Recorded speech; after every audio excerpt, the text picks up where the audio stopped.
Bagaimana seorang polisi arogan berakhir dihajar hingga babak belur dan diikat di atas pohon setelah berani-beraninya memfitnah seorang ibu-ibu yang ternyata adalah istri seorang jenderal Tentara Nasional Indonesia.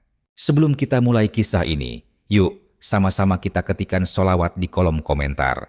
Semoga jadi amal yang memperberat timbangan kebaikan kita kelak. Jangan lupa juga subscribe channel Glory Story supaya kita bisa terus berbagi kisah penuh makna lainnya. Pagi di Pontianak, sebuah kota yang selalu sibuk dengan denyut nadi perdagangan dan lalu lintas, terasa sedikit lebih sejuk dari biasanya. Di balik jendela apartemen yang menghadap ke Sungai Kapuas, Ibu Dian menyesap kopi hangatnya sambil menikmati pemandangan perahu-perahu kecil yang berlayar tenang. Ibu Dian, seorang perempuan paruhbaya dengan aura kelembutan, namun mata yang memancarkan ketegasan, adalah istri dari Jenderal Haryo Dananjaya, seorang perwira tinggi TNI AD yang namanya disegani di berbagai sudut negeri. Kehidupan Ibu Dian jauh dari sorotan dan kemewahan yang sering diasosiasikan dengan status suaminya. Ia lebih suka menjalani hari-harinya dengan kesederhanaan, seringkali mengendarai skuter matic pribadinya untuk berbelanja kebutuhan rumah tangga atau sekadar menikmati udara kota. Baginya, kebahagiaan sejati terletak pada hal-hal kecil, seperti senyum ramah penjual sayur di pasar tradisional atau percakapan ringan dengan tukang parkir langganan. Hari itu, ia berencana mengunjungi sebuah toko kain langganannya yang terletak di Jalan Ahmad Yani, sebuah rute yang biasanya ramai namun jarang menimbulkan masalah. Setelah bersiap, Ibu Dian mengambil tas tangannya dan kunci motornya, sebuah skuter matic berwarna merah yang selalu ia rawat dengan baik. Ia keluar dari lobi apartemen, menyapa dengan ramah petugas keamanan yang bertugas, lalu melaju perlahan di tengah keramaian. Jalanan mulai padat, namun ia terbiasa dengan kondisi lalu lintas yang dinamis. Sepanjang perjalanan, tidak ada hal aneh yang terjadi. Lampu merah berhenti, lampu hijau jalan. Semua berjalan sesuai aturan. Namun, di perempatan Jalan Teuku Umar, sebuah ketidaknormalan mulai terasa. Seorang polisi lalu lintas dengan badan tegap dan raut wajah kaku berdiri di tengah jalan, mengawasi setiap kendaraan dengan tatapan yang seolah mencari-cari kesalahan. Nama polisi itu adalah Bribka Haris Darmawan, seorang pria muda yang dikenal di kalangan rekan-rekannya memiliki temperamen keras dan kepercayaan diri yang berlebihan, bahkan cenderung arogan. Ia seringkali menggunakan seragam dan wewenangnya untuk menekan pengendara yang dianggapnya lemah atau tidak berdaya. Ketika skuter matic Ibu Dian mendekat, Bribka Haris melihatnya. Pandangan matanya menyiratkan penghakiman cepat, seolah-olah ia telah menemukan target baru. Tanpa alasan yang jelas, Bribka Haris mengangkat tangannya, memberikan isyarat untuk menepi. Awalnya, Ibu Dian tidak menyadarinya, mengira isyarat itu ditujukan untuk kendaraan lain. Namun, Bribka Haris mengulangi isyaratnya dengan lebih tegas, diiringi peluit yang nyaring. Ibu Dian akhirnya menepi, bertanya-tanya apa gerangan kesalahannya. Ia memarkir motornya di pinggir jalan dan mematikan mesinnya. Bribka Haris berjalan mendekat dengan langkah-langkah berat. Aura arogansinya terasa jelas, bahkan dari kejauhan. Wajahnya tidak menunjukkan senyum, hanya ekspresi dingin dan penuh kuasa. "Selamat pagi, Ibu. Tolong tunjukkan surat-surat kendaraan dan identitas Anda," ujar Bribka Haris dengan nada yang datar, tanpa sapaan yang ramah layaknya seorang petugas. Ibu Dian dengan tetap tenang mengeluarkan dompet dari tasnya. "Ada apa, Pak? Apa saya melakukan kesalahan?" tanyanya lembut, sembari menyerahkan SIM dan STNK. Bribka Haris tidak menjawab, ia hanya membolak-balik surat-surat itu dengan gestur yang merendahkan. Tatapannya tertuju pada Ibu Dian, seolah ia sedang menilai sesuatu. Ia tidak peduli dengan isi dokumen, melainkan dengan penampilan Ibu Dian yang sederhana, yang ia tafsirkan sebagai seseorang yang tidak memiliki backing kuat. "Motor Anda ini tidak layak jalan, Bu. Knalpotnya bising, bannya sudah tipis," tuduh Bribka Haris, menunjuk motor Ibu Dian dengan ujung tongkatnya. Ibu Dian terkejut. "Tapi knalpotnya standar, Pak. Dan bannya baru saya ganti minggu lalu. Bapak mungkin salah lihat, bantahnya dengan sopan. Namun, Bribka Haris sudah tidak mau mendengarkan. Pikirannya sudah dipenuhi asumsi bahwa ia bisa mendapatkan sesuatu dari situasi ini. Ia melihat tas Ibu Dian, yang menurutnya bisa menjadi sasaran empuk untuk mengintimidasi. Tidak ada perdebatan, Bu. Kendaraan ini harus kami sita. Tolong serahkan kunci motor dan tas Anda. Kami akan melakukan pemeriksaan lebih lanjut di kantor, ucapnya dengan final. Momen ini adalah titik balik, di mana normalitas perjalanan pagi Ibu Dian terancam oleh arogansi dan kesewenang-wenangan seorang petugas yang merasa paling berkuasa. Pertarungan verbal pun dimulai, menandai awal dari sebuah konflik yang akan memicu konsekuensi yang tak terduga. Penolakan Ibu Dian terhadap tuduhan tak berdasar itu sama sekali tidak dihiraukan oleh Bribka Haris. Raut wajahnya yang arogan semakin mengeras. Baginya, bantahan dari seorang ibu-ibu yang mengendarai skuter matic adalah hal sepele yang bisa ia patahkan dengan kekuasaannya.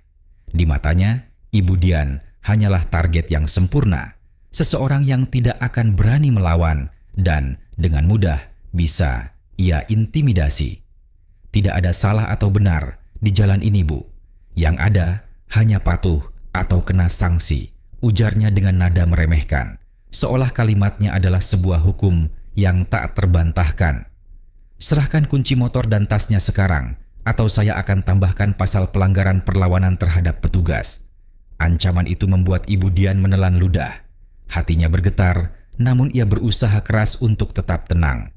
Ia sadar berhadapan dengan petugas yang emosinya tidak stabil seperti Bribka Haris hanya akan memperburuk keadaan. Ia mencoba sekali lagi untuk bernegosiasi dengan lembut. Pak, saya mohon jangan begini. Saya tidak membawa banyak uang dan di dalam tas ini ada barang penting saya. Namun, permohonan itu bagai angin lalu bagi Bribka Haris. Telinganya sudah tertutup oleh ambisi pribadi dan kesombongan yang membabi buta. Matanya tertuju pada tas tangan Ibu Dian, sebuah tas sederhana, namun ia yakin ada sesuatu yang berharga di dalamnya. Tanpa aba-aba, tangannya yang besar dan kasar meraih tas dari bahu Ibu Dian. Tindakan itu begitu tiba-tiba dan kasar, membuat Ibu Dian terkesiap mundur. "Jangan, Pak, itu tas saya," seru Ibu Dian, mencoba mempertahankan barang miliknya. Namun, tenaganya tak sebanding dengan Bribka Haris yang menyingkirkan tangannya dengan kasar. Setelah berhasil merebut tas itu, Bribka Haris lantas menyita kunci motor dan bergegas melangkah menuju motor patrolinya. Tindakannya tidak berhenti di situ. Ia tahu bahwa perbuatannya disaksikan oleh beberapa pengendara lain yang berhenti dan melihat kejadian tersebut. Demi menutupi kesalahannya dan membangun narasi palsu, ia berbalik dan dengan lantang mengucapkan tuduhan yang keji. Ibu ini sudah ketahuan melakukan penipuan dan membawa barang ilegal.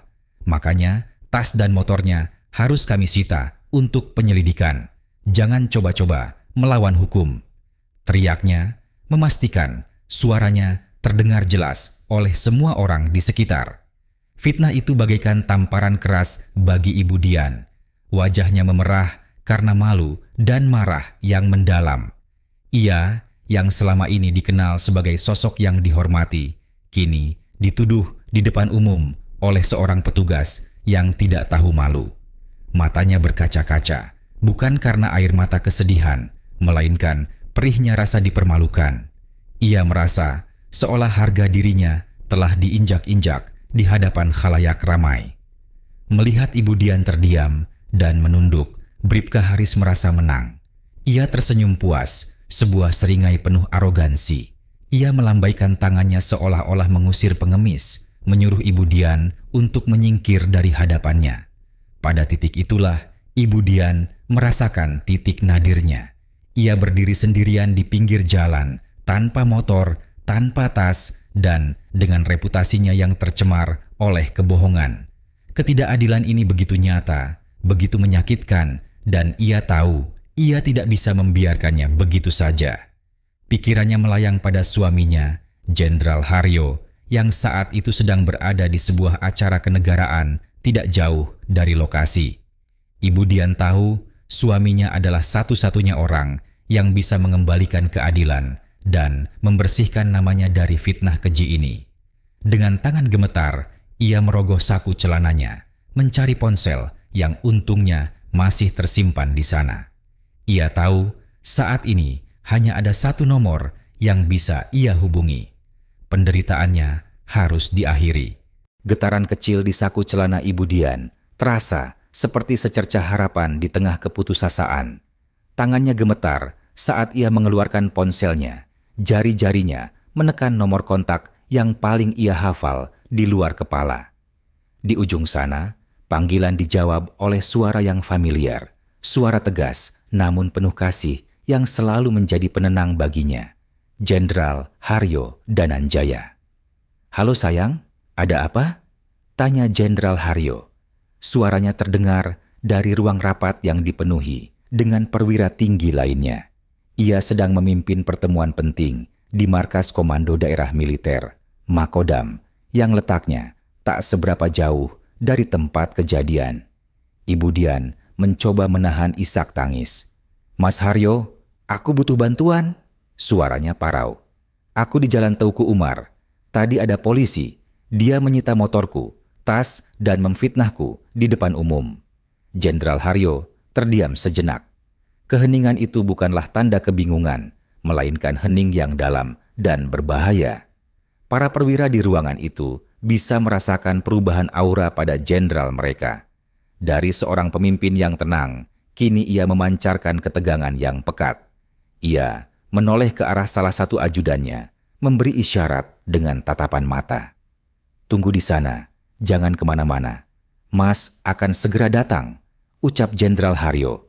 Suaranya kini terdengar begitu dingin, menusuk hingga ke tulang. Setelah mematikan panggilan, ia berdiri dari kursinya. Ruangan itu mendadak sunyi. Semua mata tertuju padanya. "Jenderal?" tanya seorang kolonel dengan hati-hati. Jenderal Haryo hanya menggeleng. "Mohon maaf, rapat ditunda. Ada urusan pribadi yang sangat mendesak," katanya. Dan tanpa menunggu jawaban, ia langsung melangkah keluar. Ajudan setianya, Letnan Angga, segera mengikuti di belakangnya. "Siapkan mobil dinas. Saya butuh pengawal dan saya butuh kendaraan itu tiba di Jalan Teuku Umar dalam 5 menit. Perintahnya tegas. Nada, suaranya tak menyisakan ruang untuk tawar-menawar. Sementara itu, di perempatan Jalan Teuku Umar, Bribka Haris masih berdiri dengan dada membusung. Ia menikmati sorotan mata dari beberapa warga yang menyaksikan insiden tadi. Baginya, ia baru saja menunjukkan dominasi dan kekuasaannya. Di seberang jalan, Ibu Dian berdiri sendirian, memegang ponselnya erat-erat. Matanya tak lepas dari sosok Bribka Haris. Ia tidak lagi merasa takut, namun kini diliputi oleh harapan yang memuncak. Tepat saat itu, sirin mobil patroli TNI terdengar memecah keheningan. Bunyinya yang khas dan tegas membuat kepala semua orang menoleh. Sebuah mobil jeep komando berwarna hijau tua dengan lambang TNI AD di pintunya melaju cepat dan berhenti persis di depan Bribka Haris. 2 orang prajurit berseragam lengkap dengan laras panjang segera keluar dan mengambil posisi waspada, mengamankan area. Dari pintu belakang keluarlah Jenderal Haryo. Ia mengenakan seragam dinas harian TNI AD dengan pangkat bintang 4 di bahunya yang berkilauan di bawah sinar matahari. Posturnya tegak, sorot matanya tajam dan dipenuhi amarah yang terpendam. Kehadirannya seketika mengubah suasana di lokasi kejadian. Jalanan yang tadinya ramai oleh keramaian kini dipenuhi oleh keheningan total. Semua mata tertuju pada sosok jenderal itu. Bribka Haris yang baru saja hendak naik ke motornya tertegun. Jantungnya berdebar kencang. Ia belum pernah melihat jenderal dengan bintang sebanyak itu di Pontianak, apalagi begitu dekat. Dengan gagap, ia memberi hormat, namun Jenderal Haryo tak membalasnya. Tatapan Jenderal Haryo lurus menuju Bribka Haris, tatapan yang mampu membuat siapapun merasa kecil. Tanpa berkata-kata, Ia berjalan perlahan, mendekat ke arah Bribka Haris, melewati motor patroli, hingga jarak di antara mereka hanya beberapa langkah. Jarak antara Bribka Haris dan Jenderal Haryo kini tak lebih dari 1 meter. Wajah Bribka Haris yang tadi penuh kesombongan kini pucat pasi. Ia bisa merasakan aura dingin dan mencekam dari sosok di hadapannya. Hormatnya yang canggung dan setengah hati tidak dibalas. Jenderal Haryo bahkan tidak meliriknya. Pandangan matanya lurus ke arah Ibu Dian yang berdiri di seberang jalan. "Dian, kau baik-baik saja?" tanyanya lembut, sebuah kontras tajam dengan ketegangan yang ada. Ibu Dian mengangguk, namun air mata yang sedari tadi ia tahan kini mulai menetes. Jenderal Haryo melihatnya. Tatapannya kembali beralih pada Bribka Haris, dan kini di matanya tak ada lagi keraguan, hanya ada kobaran amarah yang membara. "Ambil tas dan motor istri saya," perintah Jenderal Haryo dengan suara berat dan berwibawa yang membuat Bribka Haris seolah terpaku di tempat. Bribka Haris terperangah. Ia tidak berani menentang, namun rasa takut dan arogansi yang tersisa masih beradu di benaknya. Ia mencoba berdalih, "Tetapi Jenderal, Ibu ini, saya tidak butuh penjelasanmu. Saya butuh kau kembalikan barang istri saya sekarang juga," potong Jenderal Haryo.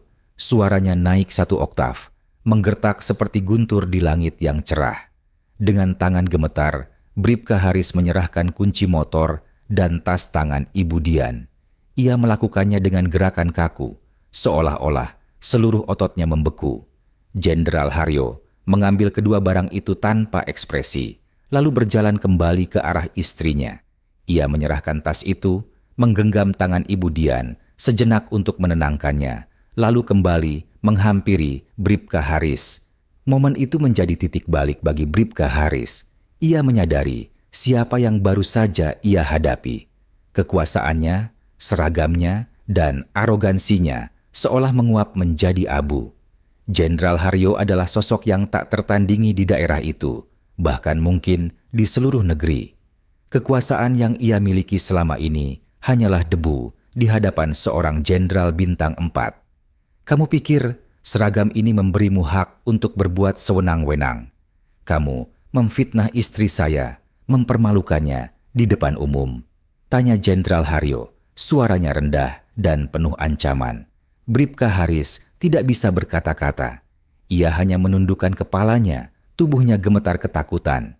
"Seragam ini adalah kehormatan, bukan alat untuk intimidasi," bentak Jenderal Haryo. Ia lantas mencengkram kerah baju Bribka Haris dan melayangkan sebuah pukulan telak kerahangnya. Bribka Haris terhuyung, jatuh terkapar di aspal dengan wajah babak belur. Keramaian di lokasi kejadian seketika riuh. Para prajurit Jenderal Haryo segera mengambil tindakan cepat. Dengan sigap, mereka memborgol tangan Bribka Haris, menariknya ke arah sebuah pohon rindang yang berdiri kokoh di pinggir jalan. Tanpa ampun, mereka mengikatnya dengan tali ke batang pohon tersebut. Bribka Haris berteriak-teriak, mencoba meronta, namun tidak ada yang bisa ia lakukan. Seragam kebanggaannya kini menjadi simbol aib di hadapan ratusan pasang mata yang menyaksikan. Jenderal Haryo berdiri tegak di depan Bribka Haris yang terikat, menatapnya dengan pandangan dingin dan tanpa ampun. "Ini adalah pelajaran yang akan kamu ingat seumur hidupmu," ucapnya pelan, namun terdengar menusuk di telinga Bribka Haris. "Kamu tidak hanya menghina istri saya, tapi juga merusak citra institusi yang seharusnya kamu lindungi. Karma instan telah datang." Seiring dengan kalimat itu, Jenderal Haryo berbalik, kembali ke arah istrinya yang masih syok. Ia memeluk Ibu Dian erat-erat, menenangkan jiwanya yang terguncang. Kejadian itu menjadi klimaks yang memuaskan bagi semua yang menyaksikan. Polisi arogan itu akhirnya mendapatkan balasannya, bukan dari hukum yang lambat, melainkan dari keadilan yang datang secara instan dan tanpa kompromi. Peristiwa di perempatan Jalan Teuku Umar itu menyisakan keheningan yang panjang, diiringi bisik-bisik kagum dari para warga yang menyaksikan. Mereka tidak hanya melihat seorang polisi yang sombong dilumpuhkan, tetapi juga menyaksikan sebuah keadilan yang datang tanpa kompromi. Para prajurit Jenderal Haryo segera melepaskan Bribka Haris dari ikatan pohon, namun bukan untuk membebaskannya. Mereka menahannya, menunggu instruksi lebih lanjut. Jenderal Haryo, setelah memastikan istrinya tenang, mengambil ponselnya. Dengan cepat ia menghubungi seseorang, suaranya tenang namun penuh otoritas. "Kapolres, saya Haryo Dananjaya. Saya butuh Anda segera mengirimkan tim dari Propam ke Jalan Teuku Umar. Ada anggota Anda yang bernama Bribka Haris Darmawan telah melakukan tindakan yang sangat memalukan institusi. Ia memfitnah istri saya, menyita barangnya secara paksa, dan mengintimidasinya di depan umum. Saya sudah amankan orangnya." Di ujung telepon, Kapolres Pontianak terperanjat mendengar laporan itu. Tanpa banyak bertanya, ia segera memerintahkan tim Propam, profesi dan pengamanan untuk meluncur ke lokasi. Beberapa menit kemudian, sebuah mobil Propam tiba di lokasi. Petugas yang datang memberi hormat kepada Jenderal Haryo dengan penuh rasa hormat dan gentar. Mereka memahami betul betapa seriusnya situasi ini. Bribka Haris dengan wajah yang masih babak belur, kini diserahkan kepada tim Propam. Ia tidak lagi berani melawan. Semua arogansi yang dimilikinya telah hancur lebur, digantikan oleh ketakutan akan nasib yang menantinya. Ia tahu tindakannya tidak hanya akan berujung pada sanksi disiplin, tetapi juga pemecatan dan tuntutan pidana. Karier yang ia bangun dengan arogansi kini hancur lebur dalam hitungan menit. Setelah semuanya terkendali, Jenderal Haryo kembali ke istrinya. Ia memeluk Ibu Dian sekali lagi, kini dengan perasaan lega. "Semua sudah beres, sayang. Tidak ada yang bisa menginjak-injak harga diri kita," bisiknya pelan. Mobil komando yang tadi membawa Jenderal Haryo kini membawa mereka pulang. Motor skuter Ibu Dian juga ikut diangkut. Sepanjang perjalanan pulang, Ibu Dian tidak lagi merasa takut. Ia merasa aman, terlindungi, dan harga dirinya telah dipulihkan sepenuhnya. Kisah Bribka Haris Darmawan menyebar cepat, menjadi buah bibir di kalangan aparat dan masyarakat. Ia menjadi contoh nyata dari sebuah pepatah, "Di atas langit masih ada langit." Kisah ini menjadi peringatan keras bagi siapapun yang memiliki kekuasaan bahwa arogansi dan penyalahgunaan wewenang akan selalu mendapatkan balasannya. Keadilan tidak harus selalu datang dari jalur formal yang panjang. Terkadang, ia bisa datang secara instan dan dramatis. Jenderal Haryo tidak pernah membesar-besarkan ceritanya. Baginya, itu adalah kewajiban seorang suami untuk melindungi istrinya dan seorang pemimpin untuk menegakkan kebenaran, bahkan di luar tugas resminya. Ia menegaskan bahwa keadilan adalah hak setiap warga negara dan tidak ada yang boleh merampasnya. Epilog ini menjadi akhir yang memuaskan. Polisi sombong itu tidak hanya terjungkal di hadapan seorang jenderal, tetapi juga menghadapi konsekuensi yang jelas dan tidak terhindarkan.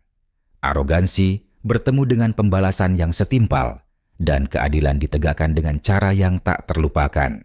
Kisah ini hanyalah sepotong perjalanan dari banyak kisah hidup di luar sana.